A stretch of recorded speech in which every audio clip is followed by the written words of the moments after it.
Hey everyone, I have a little educational update today that I'd like to talk about. So we started riding lessons last week and we've got some great kids coming out here doing lessons on our two horses. And we had a situation come up that I thought was kind of interesting and I wanted to share related to a training situation with one of the horses. So Junior is an 8-year-old Rocky Mountain horse. Great horse. I've trained him myself. And he's a really good boy. He's really good with kids. He really likes being ridden.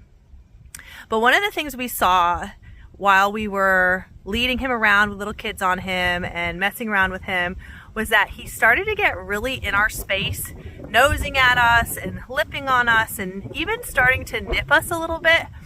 And so at first I didn't notice it because the kids were leading while I was teaching.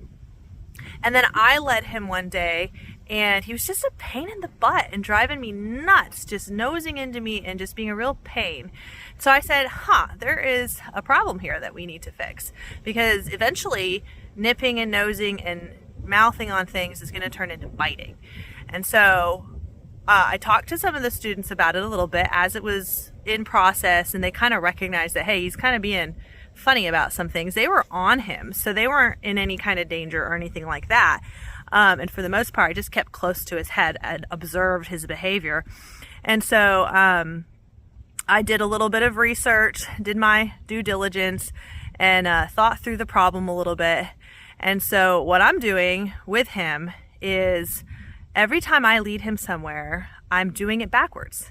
So we're going from the paddock to the trailer backwards. We're going from the trailer to the riding arena backwards, going around the connexes where we store our hay backwards. And backing a horse is really good to help them with their level of respect, because going backwards requires a certain level of submission. And so that's one of the exercises, probably the main exercise to help with a situation with a nippy kind of, horse that's in your space and nipping on you. Another one is moving their shoulders away from you. He knows these exercises well. And so I said, you know what, we need to go back and do a little boot camp with him in the mornings before lesson time, get his head back on straight, because I don't want this turning into a problem. So today we took him out this morning and did some work with him, really got after him. Was like, listen, you need to remember your manners. And by the end of it, he had improved drastically. Not completely, but drastically, just after one session. And so I'm going to try to do a little video of some of the work with him this week as we go, so you can kind of see what I'm doing. And this is actually something that I'll even teach my students to do.